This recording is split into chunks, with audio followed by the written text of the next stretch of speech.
ಬೆಂಗಳೂರಿನಲ್ಲಿ ಟ್ಯಾಂಕರ್ ಮಾಫಿಯಾಗೆ ಬಿತ್ತು break. Water ಮಾಫಿಯಾಗೆ ಕಡಿವಾಣ ಹಾಕಿದ ಸಂಚಾರಿ ಕಾವೇರಿಗೆ ಫುಲ್ ಡಿಮ್ಯಾಂಡ್.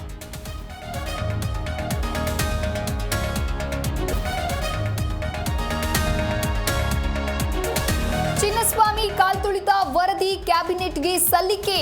ಕುನ್ಹಾ ವರದಿಯಲ್ಲಿ ಸ್ಫೋಟಕ ಮಾಹಿತಿ ಬಯಲು.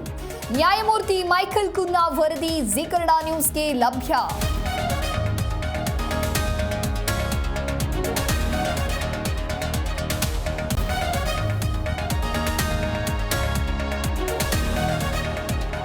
ಅಧಿಕಾರಿಗಳ ಎಡವಟ್ಟಿಗೆ ಬೀದಿಗೆ ಬಂದ ಕುಟುಂಬ.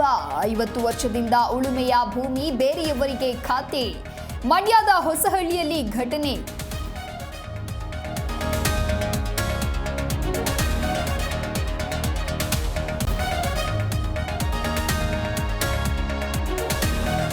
ಬಿಕ್ಲು ಶಿವ ಕೊಲೆ ಕೇಸ್ನಲ್ಲಿ ಬೈರತಿ ಬಸವರಾಜ್ಗೆ ನೋಟಿಸ್.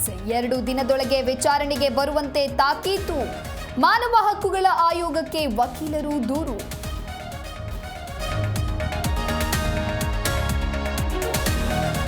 ಇಂದು ಪಶ್ಚಿಮ ಬಂಗಾಳಕ್ಕೆ ಮೋದಿ ಭೇಟಿ. 5,000 ಕೋಟಿಯ ಅಭಿವೃದ್ಧಿ ಯೋಜನೆಗಳಿಗೆ ಚಾಲನೆ.